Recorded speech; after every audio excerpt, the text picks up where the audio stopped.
पहला प्रश्न। भगवान, आपने महाकवि रविंद्रनाथ ठाकुर के उत्तर में कहा कि 7 आसमानों के पार कोई व्यक्तिवाची ईश्वर नहीं है जो तुम्हारी प्रार्थना सुने। सब प्रार्थनाएं अनसुनी रह जाती। महाकवि ने अनगिनत प्रार्थना के गीत गाए, पता नहीं किसी ने उन्हें सुना या नहीं, लेकिन मुझे लगता है उनकी एक प्रार्थना जरूर सुनी गई। प्रार्थना इस प्रकार है: आमी हबना तापस हबना हबना एमनी बलुन एनी।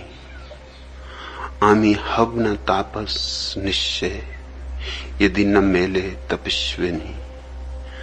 आमी करे छी कठिनपन यदि न मिले वकुलवन। यदि मनेर मतन मन न पाई जिनी, तबे हब न तापस हब न यदि न पाई से तपस्विनी। आमी तजेब न घर हब न बाहिर उदासीन सन्यासी। यदि घरेर बाहिरे न हासे केहई भुवन भुलानो हासी। यदि न ओढ़े नीलांचल मधुर वाता से विचंचल। यदि न बाजे कांकन मन ऋणिक झिनी। आमी हब न तापस हब न यदि न पाई गो तपस्विनी। आमी हब न तापस तोमार शपथ यदि से तपेर बले। कोनो नूतन भुवन न पारी गढ़ते नूतन हृदय तले। यदि जागाए वीणार तार कारो टूटिया मरम द्वार। कोनो नूतन आखिर ठार ना लई चिनी। आमी हब न तापस हब न पेले तपस्विनी। मैं तापस नहीं होऊंगा, नहीं होऊंगा, चाहे जो जैसा कहे, यदि तपस्विनी न मिले। मैंने कठिन प्रतिज्ञा की है, यदि बकुलवन न मिले। यदि मन जैसा मन मीत नहीं मिले, यदि उस तपस्विनी को न पाऊं, मैं तापस नहीं होऊंगा, नहीं होऊंगा। मैं घर नहीं छोड़ूंगा, बाहर नहीं जाऊंगा, उदासीन सन्यासी नहीं बनूंगा। यदि घर के बाहर कोई पृथ्वी को लुभाने वाली हंसी न हंसे। यदि मीठी हवा में अत्यंत चंचल नीलांचल न उड़े। यदि कंकण और नूपुर रुंझुन रुंझुन न बजे, मैं तापस नहीं होऊंगा, नहीं होऊंगा।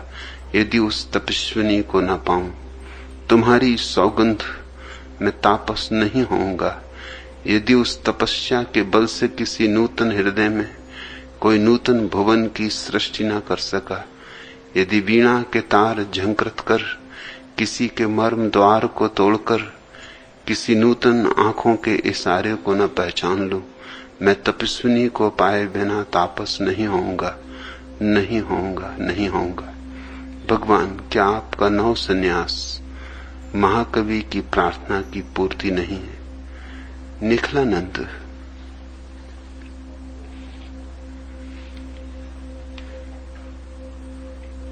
प्रार्थना और ध्यान के भेद को समझ सको, इसलिए मैंने कहा कि कोई प्रार्थना कभी सुनी नहीं जाती, कोई सुनने वाला नहीं। प्रार्थना है बहिर्मुखी, दूसरे पर निर्भर। उस परमात्मा के लिए पुकार है जो कहीं बाहर है, और परमात्मा बाहर नहीं है। परमात्मा भीतर है, तुम्हारा स्वभाव है, तुम्हारा स्वरूप है। पुकारने की कोई जरूरत नहीं है। चुप हो जाना है, मौन हो जाना है। निर्विचार होना है। ध्यान है अंतर यात्रा, प्रार्थना है बहिर यात्रा। प्रार्थना पर आधारित धर्म सांसारिक है, ध्यान पर आधारित धर्म ही संसार का अतिक्रमण करता है। इसलिए मैंने कहा कि रविन्द्रनाथ की प्रार्थनाएं बहिर्मुखी हैं। प्रार्थनाएं बहिर्मुखी ही हो सकती हैं। निवेदन है किसी से जिसका कोई पता नहीं।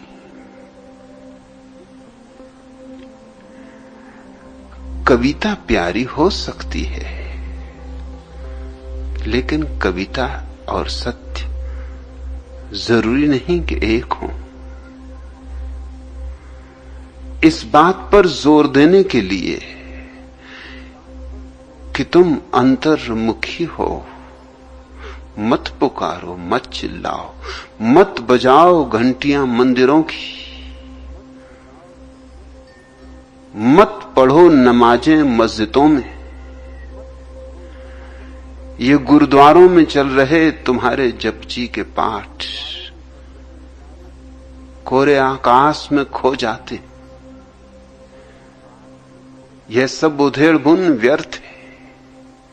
चुप हो, चुप्पी साधो, ऐसी चुप्पी कि जहां विचार की एक तरंग भी न हो, जहां भाव की जरा सी भंगिमा भी न बचे, जहां चित्त के आकाश में कोई मेघ न गिरे हो, जहां प्रकाश ही प्रकाश रह जाए। उस अनाच्छादित, विचार मुक्त, विकल्प शून्य चित्त की दशा का नाम ध्यान है। उस ध्यान में बिना मांगे सब मिल जाता है, और प्रार्थना में मांग ही मांग है, मिलता कुछ भी नहीं। हां, कभी ऐसा हो सकता है कि तुम अंधेरे में तीर चलाते रहो और कोई तीर लग जाए। लग जाए तो तीर, नहीं लगे तो तुक्का। तो कभी ऐसा हो सकता है संयोग वसात कि तुम्हारी प्रार्थना पूरी हो जाए, तो उससे भ्रांति में मत पड़ जाना। इस जगत में बहुत सी बातें संयोग से हो जाती,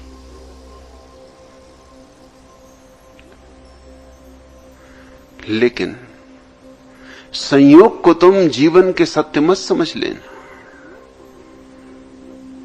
मुल्ला नसरुद्दीन के जीवन में यह उल्लेख है कि लेटा था अपनी बगिया में,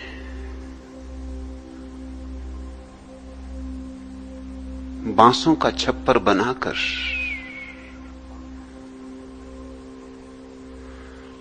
कद्दुओं की बेल उसने चढ़ाई थी। बड़े बड़े कद्दू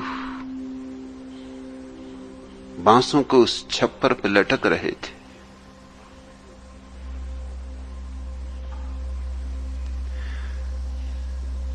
पास ही अंगूरों की बेल भी चढ़ी थी, और नसरुद्दीन कुछ दार्शनिक भाव दशा में रहा होगा।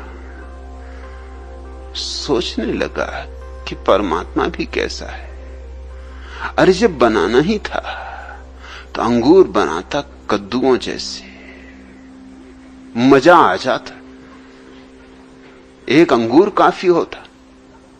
तो अंगूर तो बनाए छोटे छोटे और कद्दू बना दिए इतने बड़े बड़े। न कोई तुक है, न कोई संगति। और तभी संयोग की बात, हवा का एक झोंका आया और एक कद्दू उसके सिर पे गिर पड़ा। सिर फूटते फूटते बचा। उसने कहा, क्षमा कर, माफ कर। अरे मैं कौन हूं जो तुझे सुझाव दूं? ठीक ही कहा है ज्ञानियों ने कि कर्म का ही फल नहीं मिलता, विचार का भी फल मिलता है। मैं सिर्फ विचार ही कर रहा था और तत्क्षण फल पाया। इससे कर्म का सिद्धांत सिद्ध होता है। एक दिन गुजर रहा था रास्ते से, मस्जिद के पास से निकला। अजान देने मौलवी मस्जिद के मीनार पे चढ़ा था। पैर फिसल गया और गिरा। नसरुद्दीन के ऊपर गिरा। नसरुद्दीन की हड्डियां टूट गई। अस्पताल में पड़े पड़े नसरुद्दीन सोचता था कि कर्म का सिद्धांत सही तो है। उस आदमी ने कोई पाप किए होंगे इसलिए गिरा गुंबद से, लेकिन उसको तो चोट भी न आई और मेरी हड्डी पसलियां टूट गई।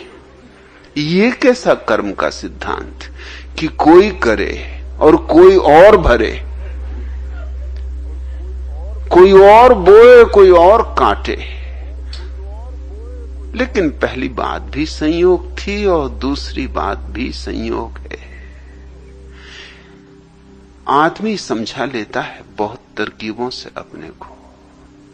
सदियों सदियों से गरीब को हम समझाते रहे कि तुम गरीब हो क्योंकि पिछले जन्मों में पाप किए। इससे गरीब को एक सांत्वना मिली है, इससे बगावत नहीं हो सकी। भारत में जहां की कर्म का सिद्धांत बहुत प्रभावी रहा, बगावत मर ही गई। क्रांति की अंगार ही खो गई, राख ही राख रह गई। कोई कौम 2200 सालों तक गुलाम रहती। वर्ष 2 वर्ष कोई किसी को जबरदस्ती गुलाम रख ले, लेकिन 2200 वर्ष कोई जबरदस्ती किसी को गुलाम रख सके। और छोटी छोटी कौमें आई जिनकी कोई सामर्थ्य न थी, और भारत हारता ही गया। इसके पीछे वही कर्म का सिद्धांत काम कर रहा है। भारत हर चीज के लिए राजी हो गया। जब गरीबी के लिए राजी हो गया तो उसने सोचा गुलामी भी भाग्य का फल है, जो होना है वह होकर रहेगा। हमारे किए क्या होता है, परमात्मा कर रहा है। इससे गरीब को सांत्वना तो मिल गई, लेकिन गरीबी न मिटी, गरीबी बढ़ती चली गई। ये सांत्वना जहर सिद्ध हुई। इससे अमीर को भी लाभ हुआ, अमीर को सुरक्षा मिल गई। इसलिए अमीर प्रवचन करवाता है पंडितों से, सत्यनारायण की कथा करवाता है, मंदिर बनवाता है। जहां यही सिद्धांत ठोंक ठोंक के लोगों के मनों में भरे जाते हैं, यही संस्कार, क्योंकि अमीर को सुरक्षा मिल गई, उसके सारे पाप ढक गए। उल्टी बात हो गई, पिछले जन्मों के पुण्यों के कारण उसे धन मिला है। गरीब अपनी गरीबी को स्वीकार कर लिया, अमीर को उसकी अमीरी के लिए बल मिल गए। लेकिन ये सब संयोग की ही बात थी। लेकिन हमारा एक आग्रह है कि हम संयोग को नहीं मानना चाहते। हम हर संयोग को सिद्धांत में ढाल लेना चाहते। जब तक सिद्धांत में ढाल लें तब तक हमें बेचैनी बनी रहती। फिर हम उल्टे सीधे करके किसी भी तरह अपने को समझाते रहते। मुल्ला नसरुद्दीन गुजर रहा था एक बगीचे के पास से।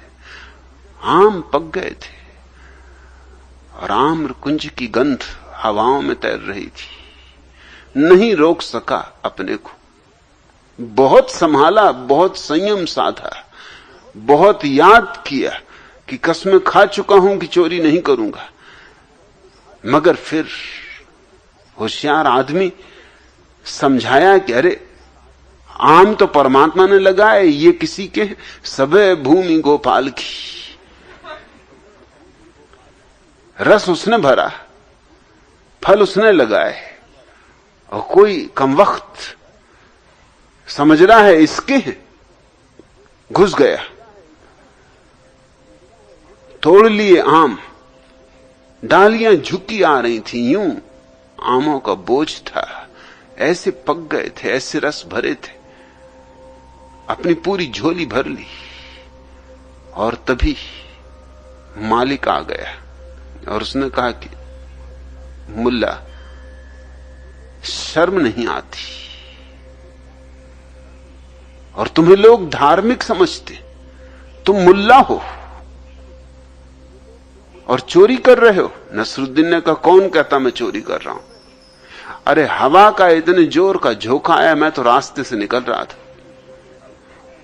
हवा के झोंके ने, अंधड़ ने मुझे उठा के बगीचे में फेंक दिया। दोनों हाथों में आम थे, तो उसने कहा चलो ये भी ठीक। मालिक ने कहा ये भी मान लेते कि हवा के अंधड़ ने तुम्हें बगीचे में फेंक दिया, चलो ये भी ठीक।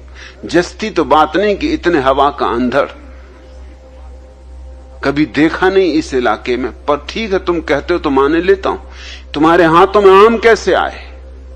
ये भी हवा के अंधड़ ने ला दिए? उसने कहा कि नहीं, इनका कारण दूसरा है। मैं किसी तरह आम के झाड़ को पकड़ के अपने को रोका, अंदर मुझे उड़ाए ही लिए जा रहा था, सो ये आम टूट गए, इसलिए तुम मेरे हाथों में आम देख रहे हो। उसने कहा चलो ये भी ठीक, मगर इस झोले में इतने आम कैसे आए? नसरुद्दीन ने कहा मैं कोई दार्शनिक हूं? यही तो मैं सोच रहा हूं कि इस झोले में इतने आम कैसे आए, वही तुम पूछते हो। अब हर प्रश्न का कोई उत्तर है मेरे पास, तुम मुझसे यही पूछने लगो कि आम के भीतर गुठली कैसे आई। जब आम के भीतर गुठली कैसे आई इसका कोई उत्तर नहीं, तो आम कैसे झोले के भीतर आए इसका भी उत्तर क्या जरूरी? आदमी अपने को समझा लेने के लिए तरकीबें खोज लेता है। तुम पूछते हो निखिलानंद कि मैंने कहा कोई प्रार्थना नहीं सुनी गई, लेकिन ये एक प्रार्थना तो सुनी गई। नहीं, यह भी संयोग है, संयोग की ही बात है, यह प्रीतिकर है। मैं इन वचनों से राजी हूं। मैं भी कहूंगा आमी हबना तापस, हबना हबना एमनी बलुन इनी, आमी हबन तापस निश्चय यदि न मेले तपस्विनी। आमी करे छी कठिनपन यदि न मिले वकुल बन, यदि मनेर मतन मन न पाई चीनी, तबे हब न तापस हब न यदि न पाई से तपस्विनी। तपस्या के रविन्द्रनाथ विरोध में थे और उनकी इस बात से मैं राजी हूं, सहमत हूं, समग्रतया सहमत हूं। तपस्या एक तरह की आत्महिंसा है। तापस कुछ पूजनीय बात नहीं, तापस रुग्णचित्त है। जो अपने को सता रहा है वह स्वाभाविक नहीं है, क्योंकि स्वभाव अपने को सताना नहीं चाहता। स्वभाव तो स्वस्फुरना से आनंद की खोज करता है, दुख की नहीं। हमारे हृदय के गहनतम में, अंतरतम में आकांक्षा है, अभीप्सा है आनंद की। और आनंद की अभीप्सा कैसे अपने को सताएगी? लेकिन क्यों लोग अपने को सताते? लोग दो ही तरह की बातें जानते हैं, या तो दूसरों को सताएंगे और या अपने को सताएंगे। अब धार्मिक जो लोग होते हैं वो दूसरों को तो सता नहीं सकते, वह तो हुआ पाप। तो अब करें क्या? सताना तो है, किसी और को तो पाते नहीं, खुद को सताते। किसी दूसरे को तो मार नहीं सकते। ईसाइयों का एक संप्रदाय है जो खुद को कोड़ों से मारता है, ये तापस है।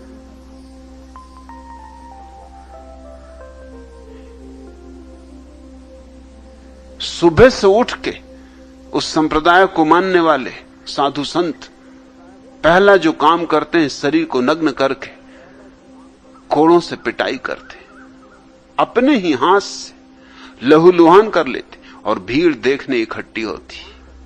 भीड़ भी हिंसक है, क्योंकि जो हिंसा देखने इकट्ठा होता है, जो दूसरे को अपने को मारते देखने के लिए सुबह सुबह उठ के आता है, हजार काम छोड़ के आता है, इसका मन भी रुग्ण है। और ये अपने को पीटते हुए लोग, अपने को लहूलुहान करते हुए लोग उसे लगते हैं महात्मा है स्वभावता, क्योंकि वो सोचता है ये मैं तो कभी कर नहीं सकता, जो मैं नहीं कर सकता कोई दूसरा कर रहा है, निश्चित ही मुझसे बहुत आगे है। दूसरा सिर्फ मूर्खता कर रहा है, दूसरा जघन्य अपराध कर रहा है, क्योंकि तुम किसी और को सताओ तो दूसरा आदमी बचाव भी कर सकता है, तुम अपनी ही गरीब देह को सताने लगो तो बचाव का भी कोई उपाय नहीं। और देह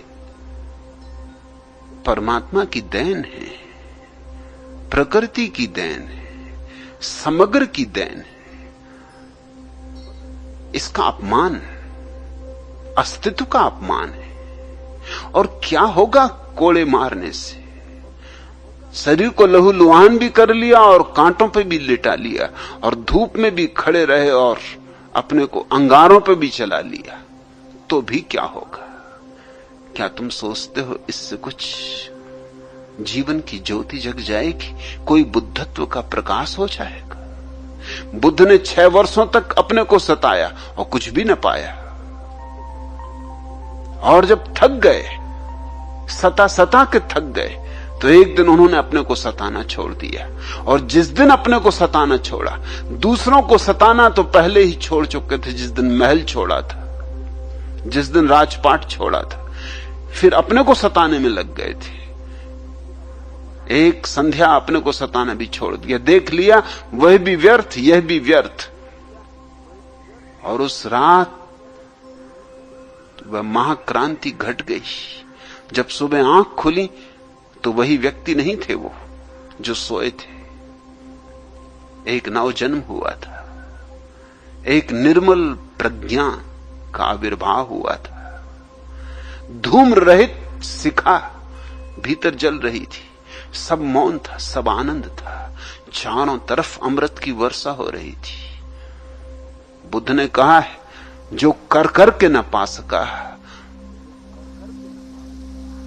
वो ना करके पा लिया, जो श्रम से ना पा सका वह विश्राम से पा लिया। चमत्कारों का चमत्कार। नहीं कोई अपने को सताने से कुछ पाता है, इसलिए तपश्चर्या का मैं पक्षपाती नहीं हूं। तपश्चर्या भोग की अति है।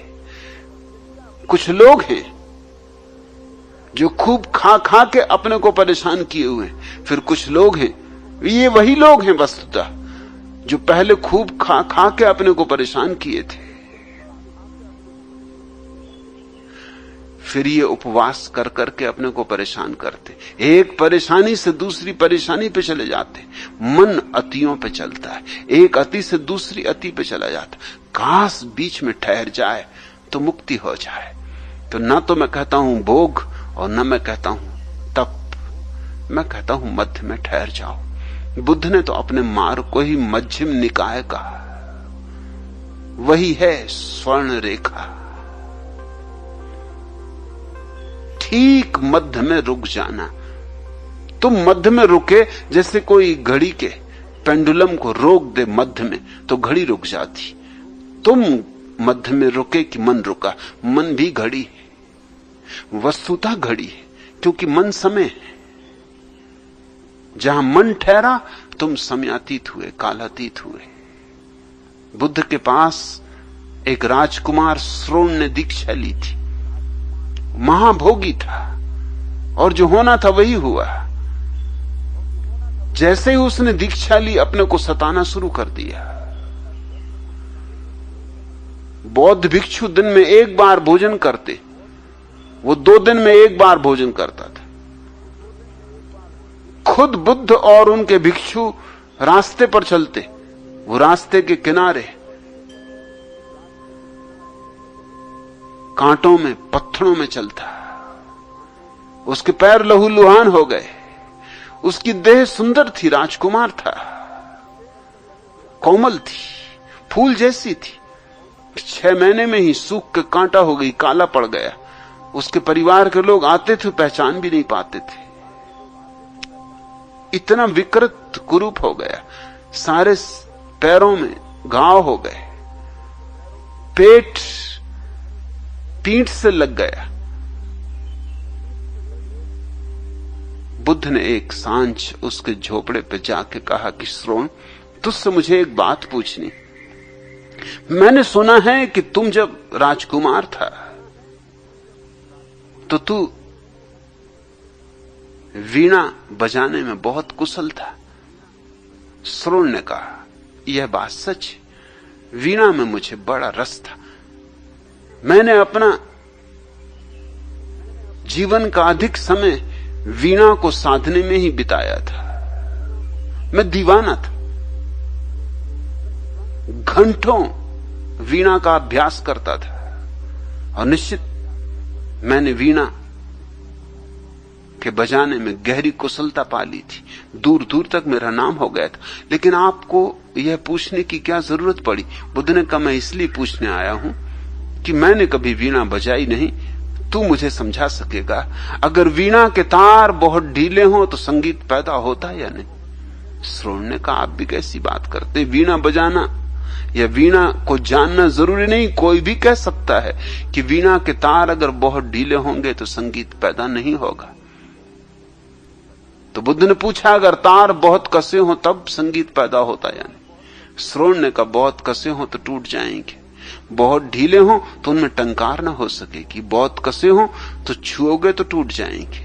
तो बुद्ध ने कहा, फिर वीणा के तार कैसे होने चाहिए श्रोण? श्रोण ने कहा, मध्य में होने चाहिए, ठीक बीच में होने चाहिए, न बहुत कसे न बहुत ढीले, न कसे न ढीले, उस ठीक मध्य की रेखा पर होने चाहिए, तभी उनसे संगीत पैदा होता है। बुद्ध ने कहा, मैं तुझसे इतना ही कहने आया हूं, जो वीणा का नियम है वही जीवन का नियम भी है। ठीक मध्य में होने से ही जीवन संगीत पैदा होता है। ये तू अति छोड़, पहले तू भोग की अति में था, शराब पीता था, देर रात वेश्याओं को नृत्य करवाता था, दिन में सोता था। अब तू ठीक उल्टा करने लगा।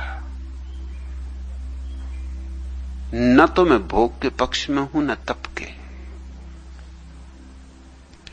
पश्चिम भोगी है, पूरब तपस्वी है और दोनों कष्ट पा रहे हैं।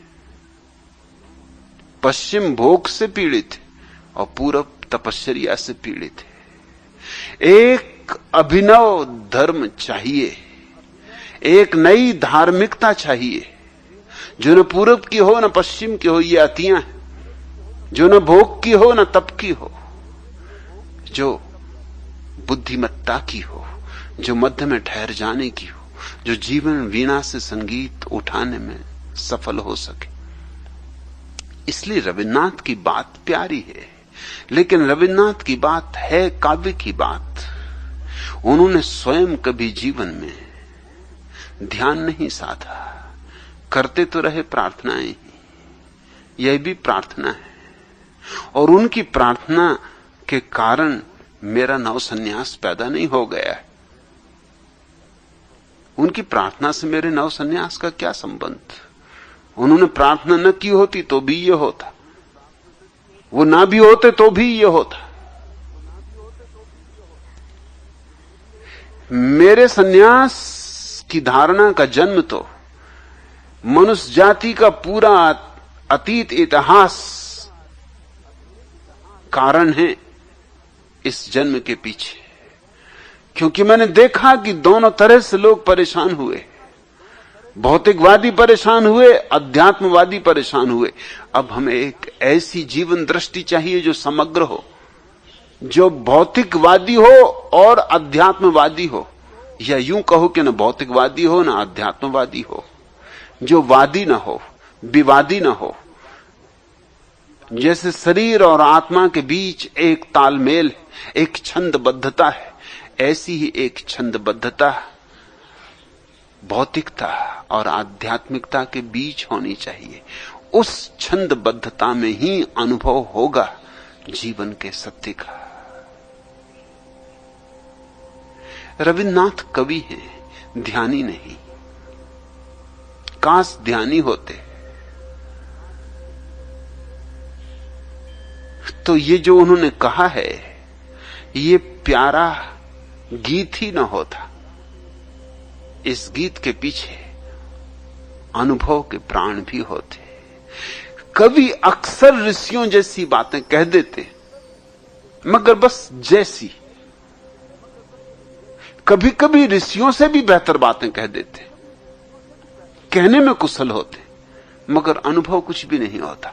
इसलिए किसी की कविता पढ़कर कवि से मिलने मत चले जाना, क्योंकि कविता में हो सकता है आसमान छुआ हो, और कवि को देखो तो बहुत हैरान हो जाओ कि बैठा हो किसी शराब घर में और शराब पी रहा हो, कि कहीं बैठा जुआ खेल रहा हो, कि कहीं रास्ते पर खड़ा किसी से झगड़ा कर रहा हो और एक से एक बजनी गालियां दे रहा हो, और तुम सोच ही ना पाओ कि इसकी कविता में और इसकी गालियों में कोई भी तो संबंध नहीं, कोई भी तो तुक नहीं। कवि किन्हीं किन्हीं क्षणों में जीवन के झरोखे को खुला पाता है। ऋषि के झरोखे सदा के लिए खुल गए। कवि के लिए कविता अकस्मात है, रविन्द्रनाथ तक के लिए अकस्मात थी। इसलिए जब कविता उतरती थी रविन्द्रनाथ पर तो वो द्वार दरवाजे बंद कर लेते थे। कभी कभी दिन, 2 दिन, एक बार तो 3 दिन तक निकले ही नहीं। और उन्होंने कह रखा था परिवार के लोगों को कि कोई मुझे बाधा ना दे। भूख भूल जाते थे, प्यास भूल जाते थे, जब तक कि पूरी कविता ना उतर आए,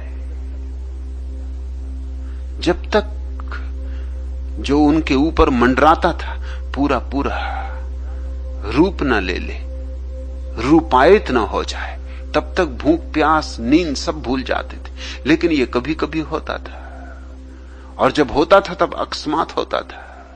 ऋषि के लिए अकस्मात नहीं होता, उसके हाथ में ध्यान की कुंजी होती। यूं नहीं कि कभी झरोखा अपने आप खुल गया हवा के झोंके में तो देख लिया सूरज को, बल्कि यूं कि चाबी अपने हाथ में, जब चाहा तब खोला और देखा। ऋषि मालिक होता है अपना, कवि अपना मालिक नहीं होता। इसलिए कवि को अक्सर लगता है कि कोई चीज ऊपर से उतर रही है। ऋषि को लगता है मेरे भीतर से आ रही, मेरे अंतरतम से आ रही। रविन्द्रनाथ के वचन प्यारे, काश इन वचनों के पीछे उनके ध्यान का अनुभव भी होता तो इन वचनों का बल बहुत हो जाता। अभी ये वचन सुंदर हैं मगर कागज के फूल हैं, तब ये असली फूल होते, इनकी जड़ें भी होती। इनमें जड़ें नहीं है। दूसरा प्रश्न, भगवान मुझे याद है कि आपने कई बार अपने प्रवचनों में रविन्द्रनाथ के काव्य की तुलना उपनिषदों से की है और उनके सौंदर्य बोध की भूर भूर प्रशंसा की है, लेकिन कल आपने उन्हें लकीर का फकीर कहा तो विश्वास नहीं हुआ कि महाकवि रविन्द्रनाथ सच में ही लकीर के फकीर हैं। उनकी ईश्वर की धारणा एक काव्य प्रतीक भी तो हो सकती है। भगवान निवेदन है कि आप इसे स्पष्ट करें। निर्मल घोष, मैंने जब उनके सौंदर्य बोध की भूर भूर प्रशंसा की और उनके काव्य की तुलना उपनिषदों से की, तब तुमने न सोचा कि उनकी ये सारी बातें एक काव्य प्रतीक भी हो सकती। तब निर्मल घोष, तुम बंगाली हो, तुम्हारे अहंकार को तृप्ति मिली होगी, तुम्हें प्यारा लगा होगा कि आह, धन्य बांग्लादेश,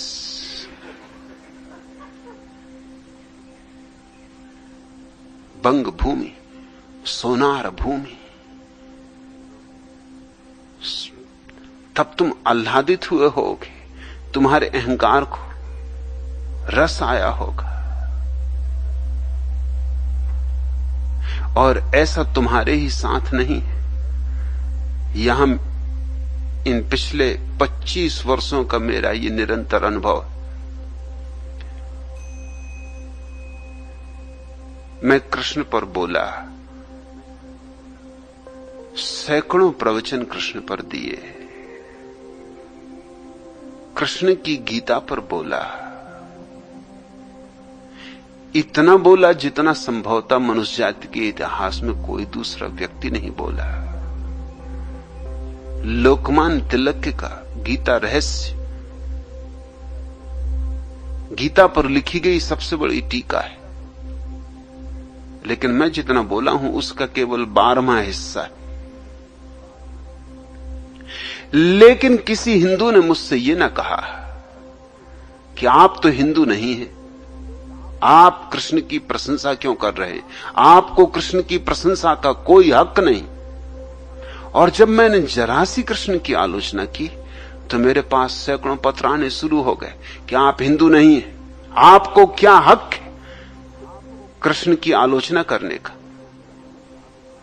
ये दोहरा मापदंड देखते हो, प्रशंसा करूं तो हक है और आलोचना करूं तो हक नहीं। अगर प्रशंसा का हक है तो आलोचना का भी हक है। मैं महावीर पर बोला, इतना बोला जितना जैनियों के इतिहास में कोई महावीर पर नहीं बोला है। उनके जीवन पर बोला, उनकी वाणी पर बोला, और जैन गदगद हुए, भूरी भूरी प्रशंसा की।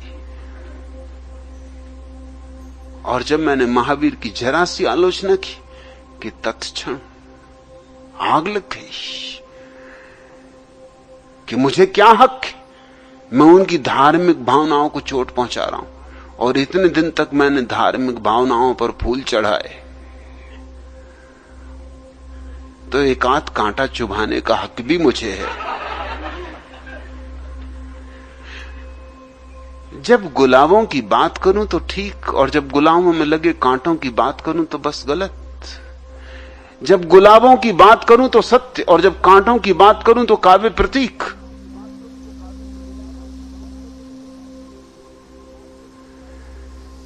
ये अनुभव मुझे बहुत बार हुआ है।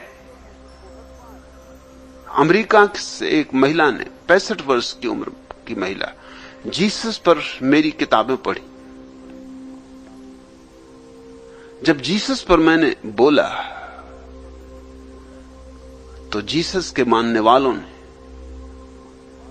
न मालूम अलग अलग देशों से कितनी प्रशंसा की।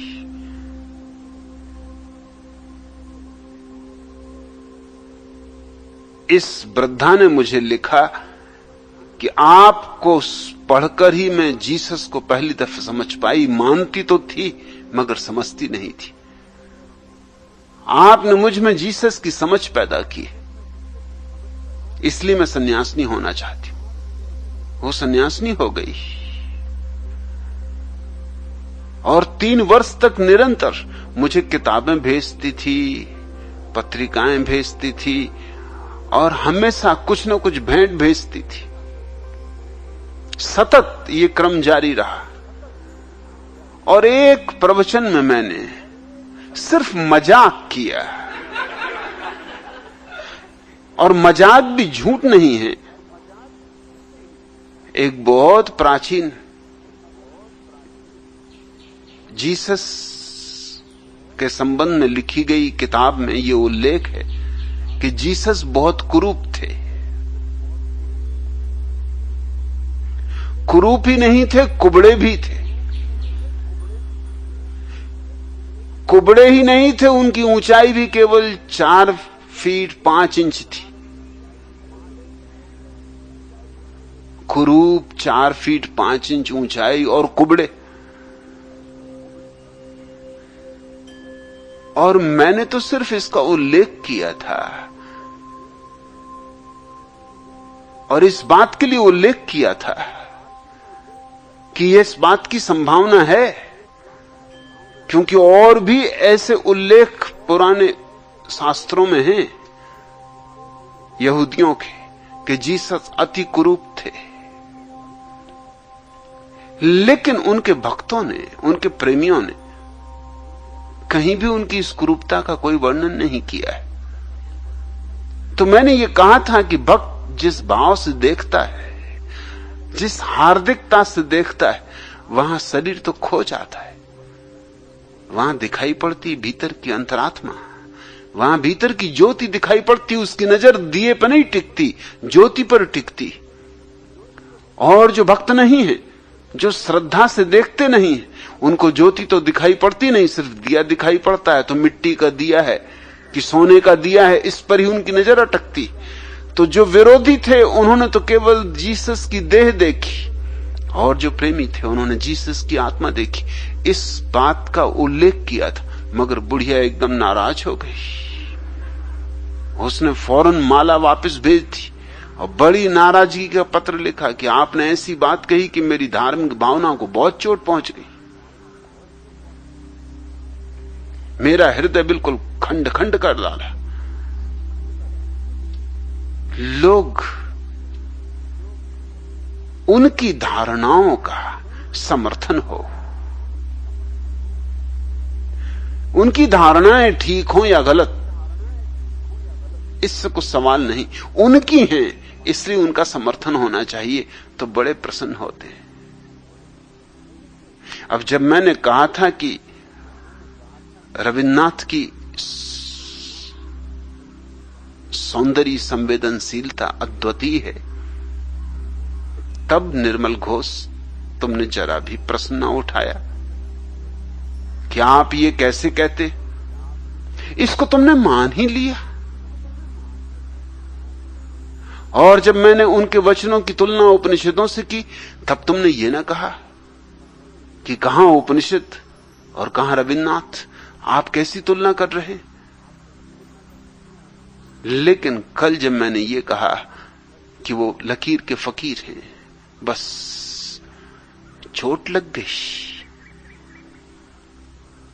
तो तुम मुझे समझाने बैठे हो कि उनकी ईश्वर की धारणा एक काव्य प्रतीक भी तो हो सकती।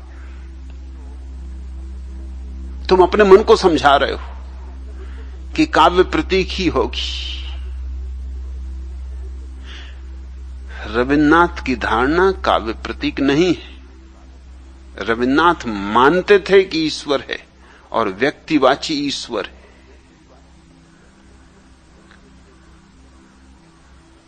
आस्तिक थे, नास्तिक नहीं थे, बुद्ध जैसे नहीं थे, महावीर जैसे नहीं थे। और फिर भी मैं कहता हूं कि उनके वचन बहुत बार उपनिषदों के करीब आ जाते। वही ऊंचाई ले लेते, मगर ये ऊंचाई अचेतन है। और उनका सौंदर्य बोध निश्चित ही बहुत गहन है, बहुत प्रगाढ़ है, लेकिन वह भी अचेतन है और मूर्छित है। यह ध्यान और साक्षी से नहीं जन्मा है। इसलिए लकीर की फकीर होने वाली बात भी मौजूद है। अचेतन आदमी में सब होता है, गलत भी होता है, सही भी होता है, मगर दोनों के संबंध में वो अचेतन होता है। चेतन व्यक्ति में सिर्फ सही ही बचता है, क्योंकि चेतना के साथ गलत का कोई संबंध नहीं जुड़ता। जैसे अंधेरे घर में कभी कभी तुम टटोल के दरवाजे से निकल भी जाते हो, और कभी कभी दीवारों से भी टकरा जाते हो, और कभी फर्नीचर पर गिर पड़ते हो, और कभी टटोलने में दीवार से तस्वीर गिर जाती, और कभी तुम बिल्कुल ठीक निकल भी जाते हो। शराबी भी कितना ही शराब पिए हो, डगमगाता डगमगाता अपने घर पहुंच जाता है। शराबी भी इतना पहचान लेता है कि अपना घर आ गया। शराबी भी अपने खीसे से चाबी निकाल के ताला खोलने की कोशिश करता, ताले को भी पहचान लेता। खोलना मुश्किल होता है। मैंने सुना कि मुल्ला नसरुद्दीन एक दिन खोल रहा था चाबी से, खुल नहीं रहा था। खुले कैसे? हाथ कप रहा था। पुलिस वाला रास्ते पर खड़ा हुआ देख रहा था। हंसी भी आई, दया भी आई। पास आके उसने कहा कि नसरुद्दीन, चाबी मुझे दो, मैं खोल देता हूं। नसरुद्दीन ने कहा कि भाई चाबी तुम्हें देने की जरूरत नहीं, बेहोश हूं, मगर इतना बेहोश नहीं कि चाबी किसी और को दे दूं। तुम्हें अगर सहायता ही करनी है तो इतना कृपा करके करो कि ताले को जरा पकड़ लो कि ताला हिले ना। ये सब बात ही चल रही थी कि पत्नी की नींद खुल गई। उसने ऊपर दूसरी मंजिल की खिड़की से कहा कि क्या चाबी खो गई तो दूसरी चाबी फेंक दूं। नसरुद्दीन ने कहा चाबी तो नहीं खोई, लेकिन अगर तू दूसरा ताला फेंक दे तो काम हल हो जाए। ये ताला इतना हिल रहा है, सच पूछो तो पूरा मकान हिल रहा है। ये पुलिस वाला भी बेचारा क्या रोक पाएगा, इतना बड़ा मकान, इसको कैसे संभालेगा। तू दूसरा ही ताला फेंक दे तो मैं खोल दूं अभी। बेहोश है आदमी, लेकिन फिर भी अपने घर पहुंच गया है। बेहोश है, फिर भी ताली दूसरे को नहीं देनी है, ये भी जानता है। बेहोश है, फिर भी ताली से ही ताला खोल रहा है, कोई सिगरेट से नहीं खोल रहा है। बेहोश इतना है कि ताला भी हिल रहा है, मकान भी हिल रहा है, मगर फिर भी कुछ होश भी है। ऐसी ही हमारी मूर्छित दशा है। रविन्द्रनाथ ने सुंदर गीत गाए हैं, वो भी मूर्छा में। और जिस परमात्मा की वो बात कर रहे हैं वो भी अनुभव की बात नहीं, वह भी मूर्छा है। लेकिन अगर कोई मूर्छा में भी दरवाजे से निकल जाए तो मैं इतना तो कहूंगा कि निकला दरवाजे से। यूं तो चमत्कार है, होश वाला निकले ये कोई चमत्कार है। उपनिषद के ऋषियों ने सुंदर गीत गाए, ये कोई चमत्कार नहीं। चमत्कार ये है कि रविन्द्रनाथ, खलील जिब्रान जैसे लोग, जिनको कोई समाधि का अनुभव नहीं, इन्होंने भी वो उपनिषद की ऊंचाइयां छू ली। ये चमत्कार है, यह काव्य प्रतिभा है। कवियों ने कैसी कैसी ऊंचाइयां पाली, मगर उनके जीवन में उन ऊंचाइयों के लिए कोई आधार नहीं है। उनकी सारी ऊंचाइयां बस विचार की उड़ानें, विचार की उड़ान में वे कुशल है। कल्पना में, स्वप्न को देखने में, सपनों को सजाने में, सजावट देने में, निखार देने में उनकी प्रतिभा का कोई मुकाबला नहीं है। निर्मल घोष, मैं तो गुलाबों की बात भी करूंगा और कांटों की भी।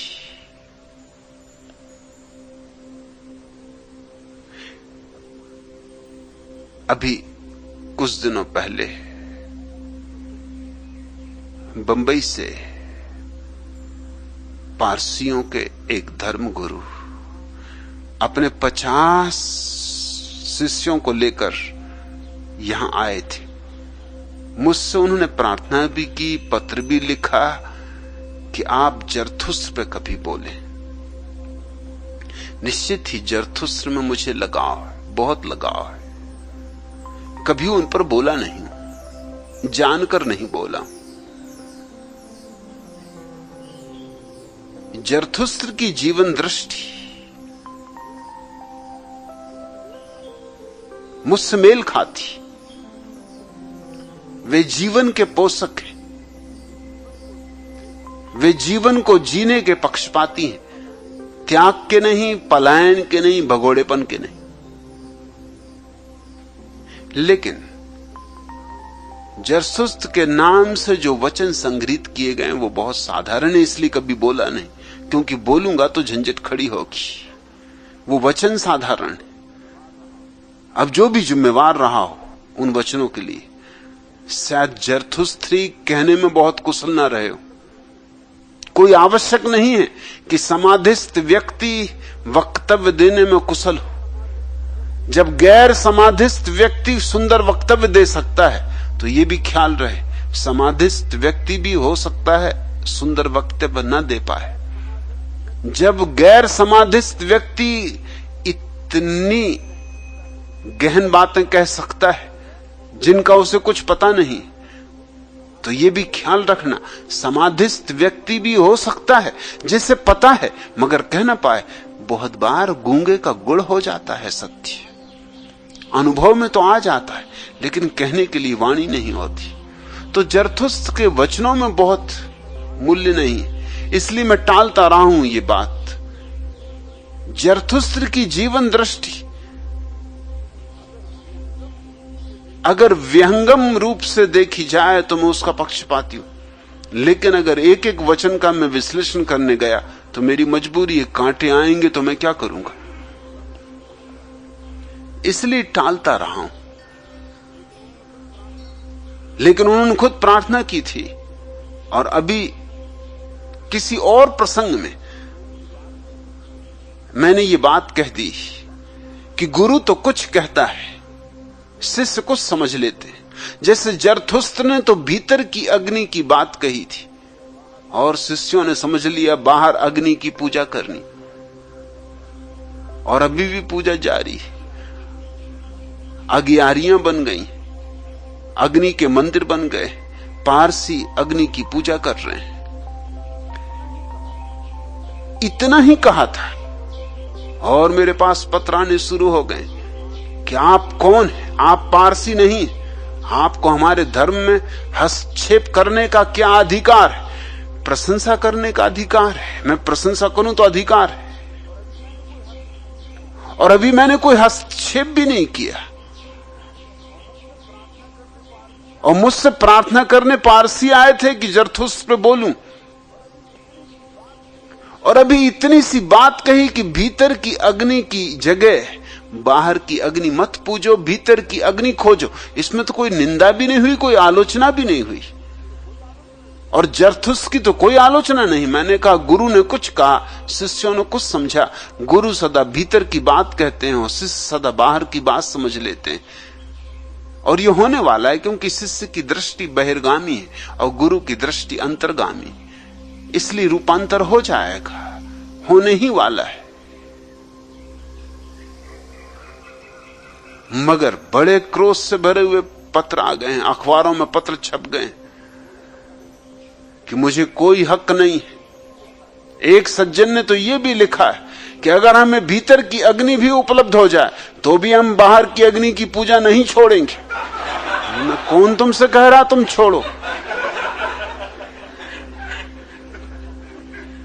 मैंने किसी से कहा भी नहीं कि कोई छोड़े, जिसको जो करना हो करे।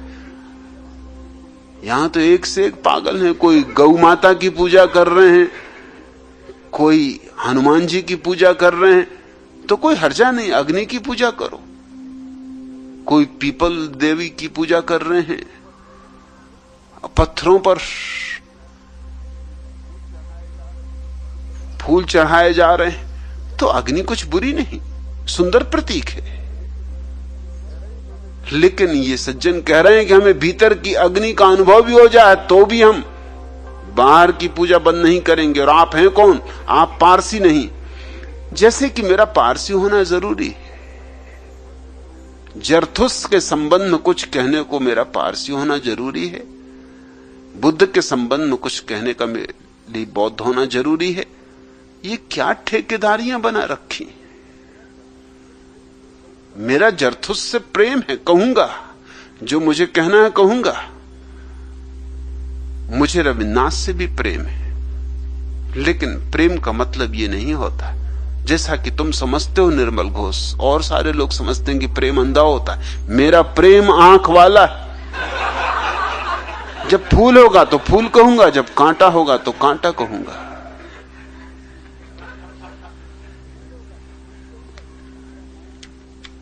शायरों और राहिबों, सूफियों ने कहा, ए नशेबों के कीड़ो खुदा दूर है।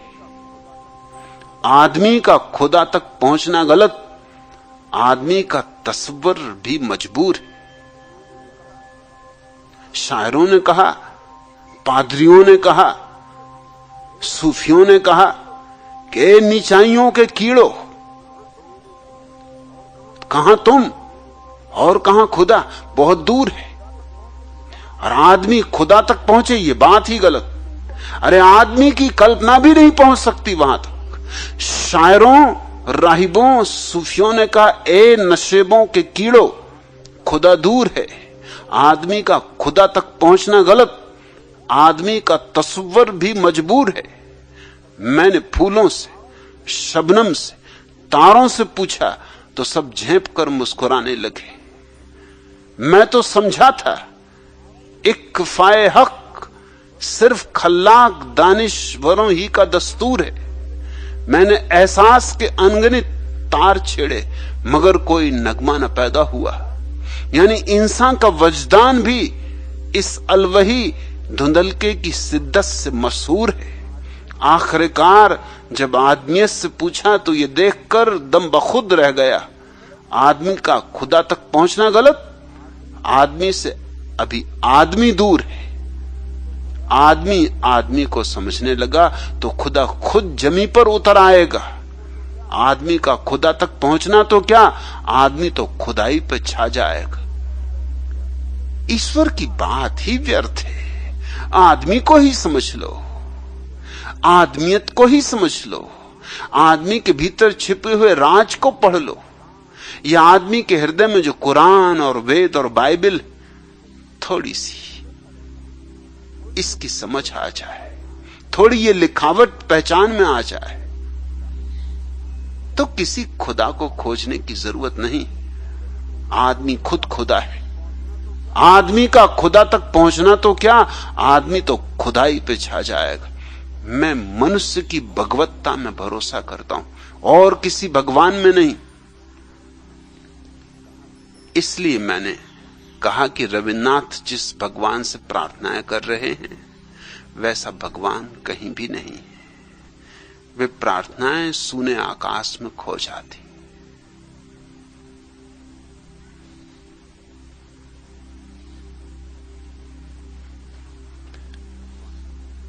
तीसरा प्रश्न, भगवान आपकी चोटें इतनी चोटीली होती जा रही हैं कि हमें चिंता होती। एक बार आप पर छुरे का हमला भी तो हो चुका है, खुदा ना करे और ऐसे खतरे आए। आखिर बात क्या है? आखिर इतनी तेज गोलंदाजी क्यों?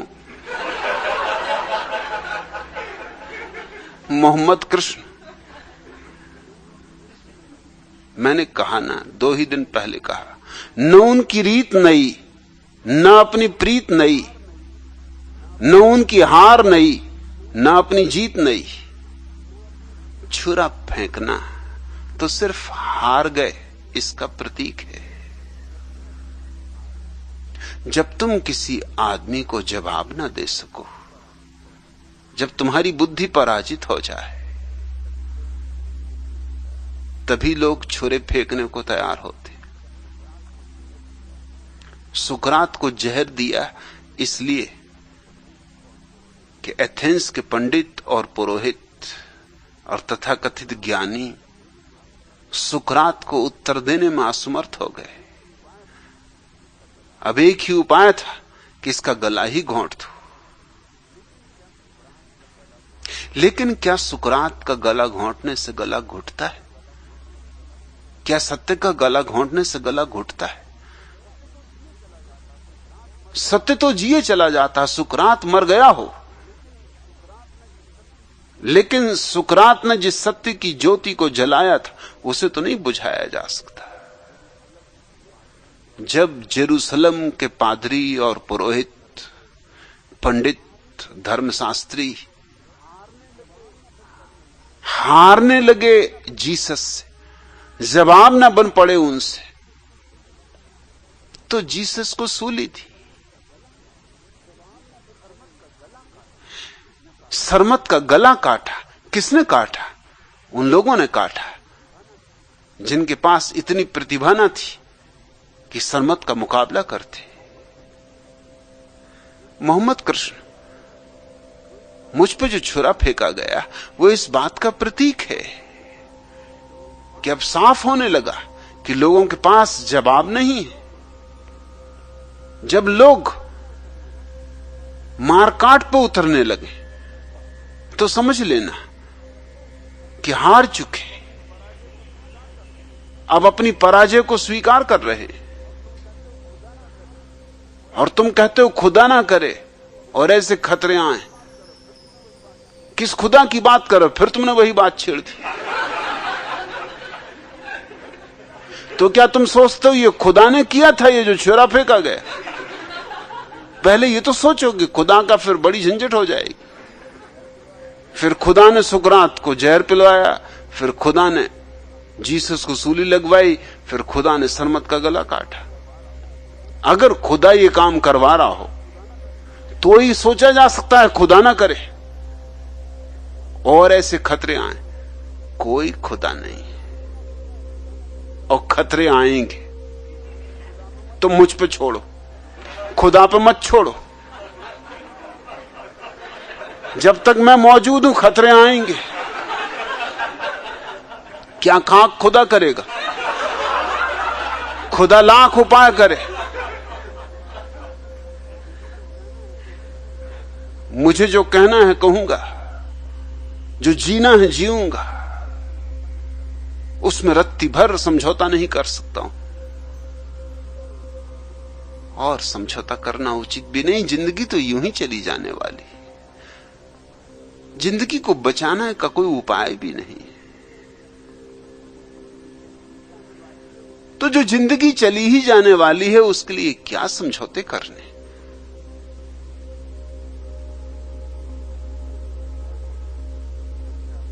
मैं कोई 15-20 वर्षों तक देश में यात्रा करता रहा। महीने में कोई 20 दिन, कभी 25 दिन, बस या तो ट्रेन पर था या हवाई जहाज पर या कार में। ऊंट से लेके हवाई जहाज तक जो मिल जाए चलते ही रहा, चलते ही रहा।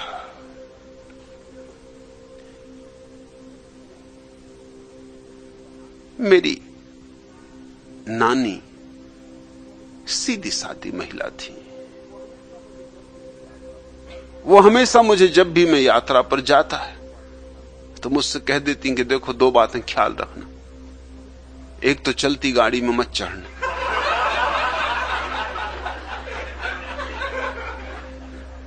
और दूसरा गाड़ी में किसी से विवाद मत करना। तुम्हें क्या पड़ी? तुम क्यों झंझट मोल ले लेते हो?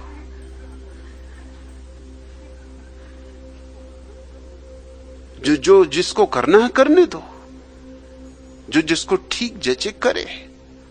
जिसको गिरना है भूल में गिरे, तुम क्यों झंझट में पड़ते हो? वो आखिर तक यही बात मुझे समझाती रही।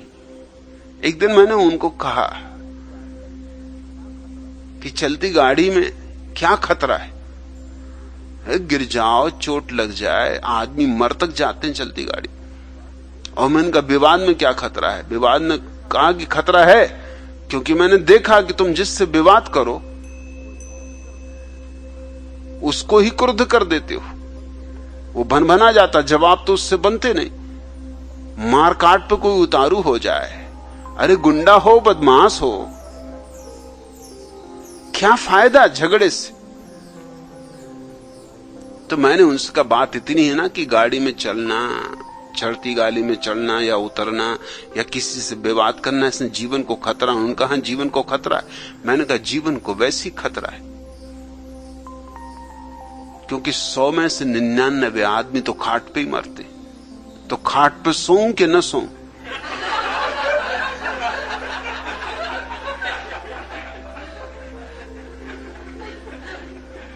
चलती गाड़ी उतरती गाड़ी में तो बहुत कम लोग मरते, वाद विवाद में भी बहुत कम लोग मरते, मगर खाट पे तो 99%। उन्होंने कहा लो सुनो, कर दिया तुमने शुरू बकवास, तुमने विवाद शुरू कर दिया। यही मैं समझाती हूं कि विवाद नहीं करना।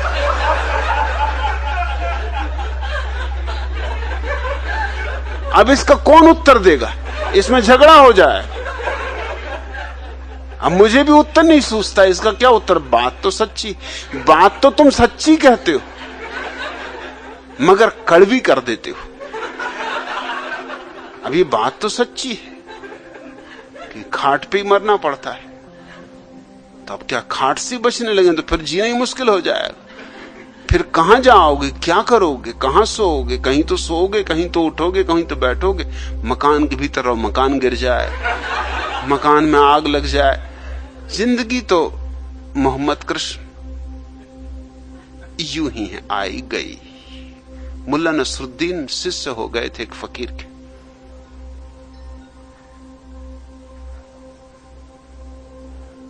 रात थी अभी, दोनों सोने जा रहे थे, अपने अपने बिस्तर पर लेट गए थे। फकीर ने कहा कि नसरुद्दीन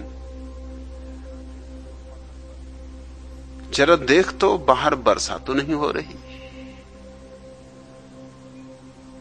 नसरुद्दीन ने कहा गुरुदेव सुख दुख में संभाव रखना। अरे वर्षा हो कि ना हो अपने को क्या पड़ी, सब बराबर है। आप भी कैसी बातों में पड़े, और आपने ही तो समझाया कि सब हालत में संभाव रखना, तो जाने की क्या जरूरत। हो रही हो तो ठीक, ना हो रही हो तो ठीक। अब गुरु क्या कहे, चुप रहा, मगर उसे बेचैनी तो लगी रही थी। उसने कहा कि भाई ये कोई ज्ञान की बात का समय नहीं है, मेरे कपड़े बाहर पड़े हैं,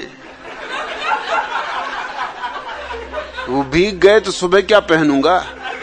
फकीर आदमी हूं, 2 ही जोड़े कपड़े हैं, तू जरा देख तो आ। नसरुद्दीन ने कहा मेरे जाने की कोई जरूरत नहीं, वो बिल्ली चली आ रही, जरा आप ही उसके ऊपर हाथ फेर के देख लो, आपके पास तो खड़ी।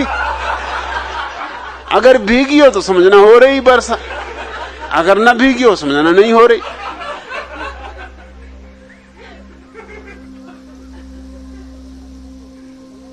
गुरु क्या कहे? गुरु ने कहा तो कम से कम तू इतना तो कर कि बिल्ली को भगा दे बाहर। नसरुद्दीन ने कहा गुरुदेव इस जगत का स्वभाव ही आवागमन, आना जाना तो लगा ही हुआ है। अरे जैसी आई वैसी चली जाएगी, जो आया सो गया, कौन रहा है। आप भी कैसी बातें कर रहे हो आज। गुरु को क्रोध तो बहुत आया कि इस बकवासी को क्या उत्तर देना। फिर कहा अच्छा कम से कम इतना तो कर कि दरवाजा बंद कर दे। नसरुद्दीन का गुरुदेव 3 काम मैंने कर दिया, अब एक आप कम से कम कर दो।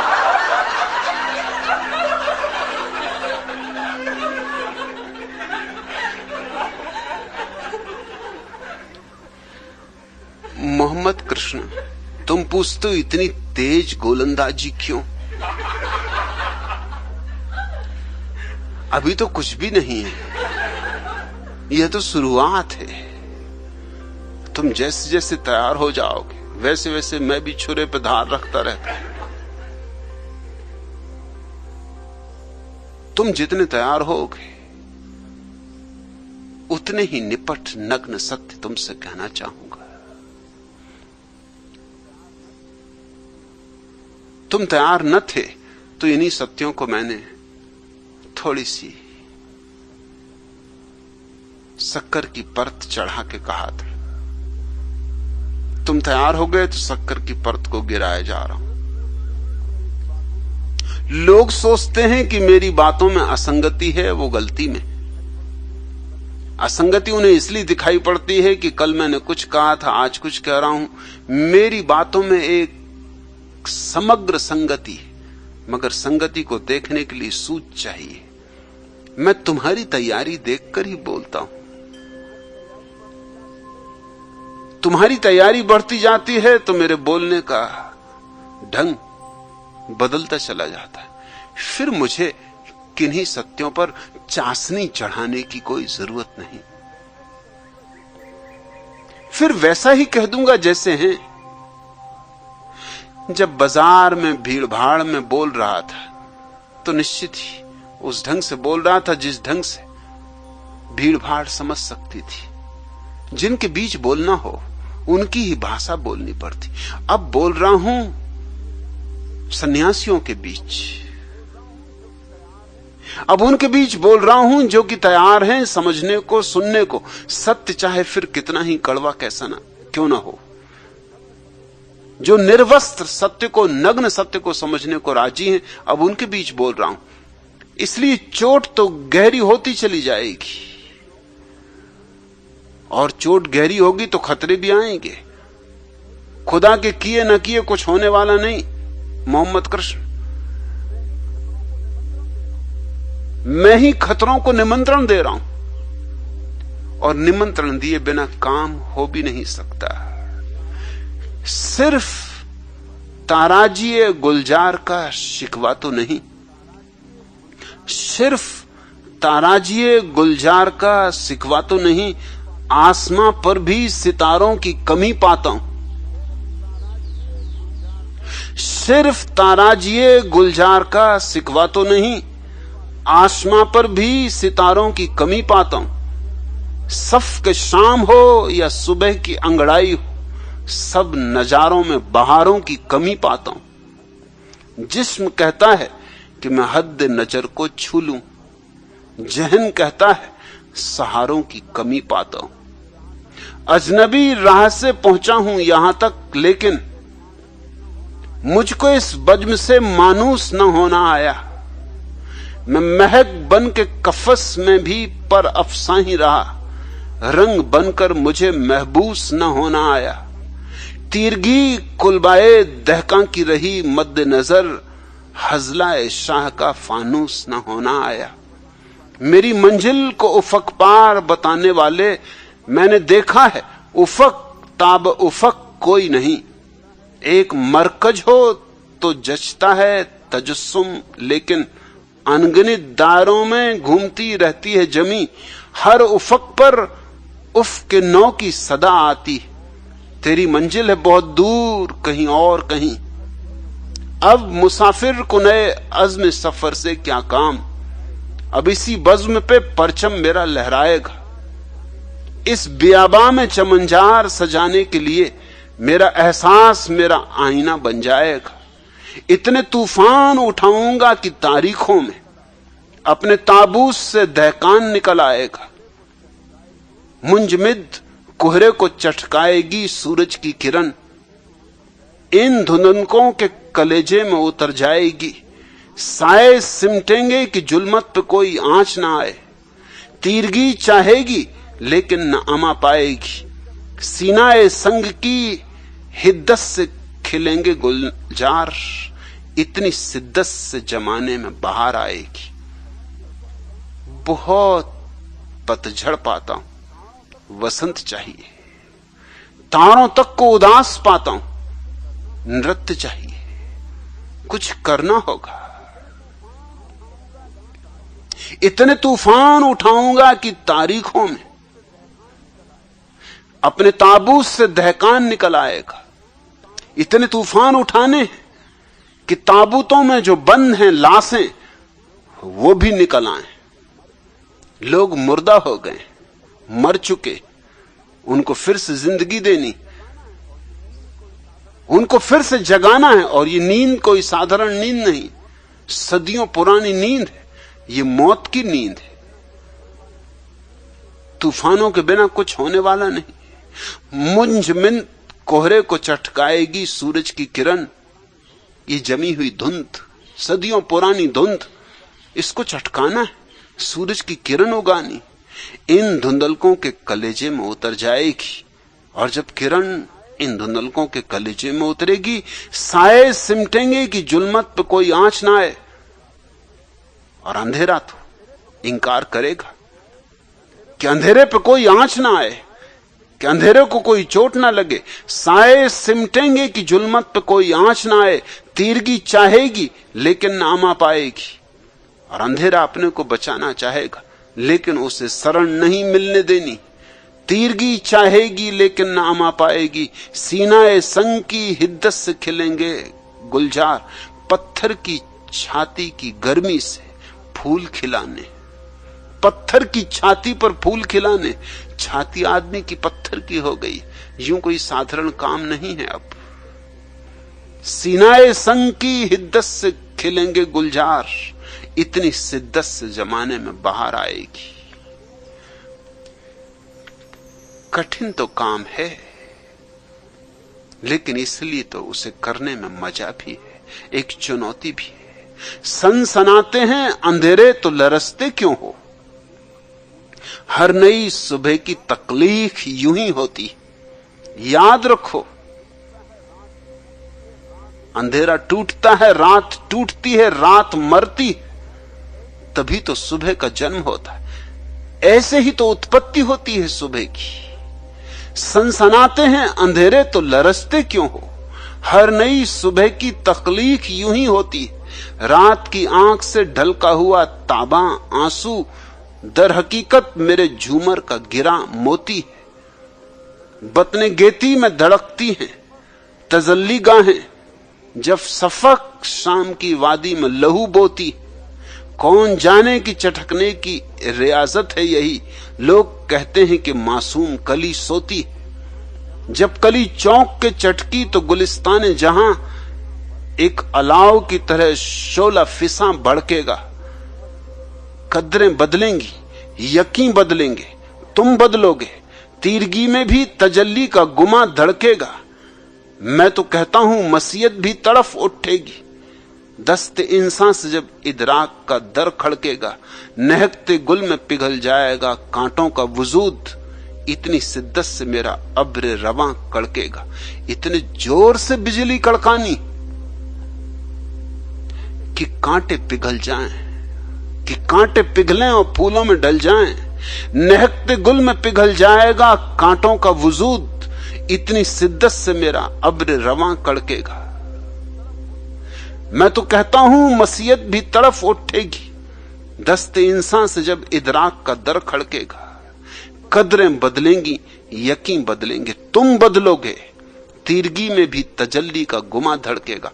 अंधेरे में रोशनी को जगाना है तो मामला तो उपद्रव का है।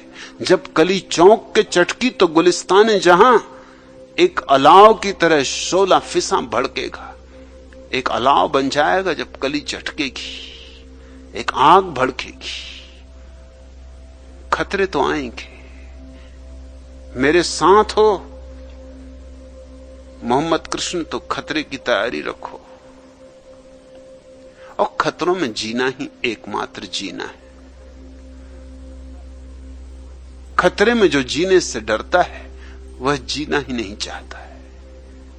इस दुनिया में सत्य केवल उनका है जो खतरों की चुनौती स्वीकार करते, जो अनंत की यात्रा पर निकलते हैं, अज्ञात की यात्रा पर निकलते हैं, जो ज्ञात किनारों को छोड़ देते हैं और अपने सफीने को लेकर बिना किसी नक्शे के उस दूर की यात्रा पर निकल जाते हैं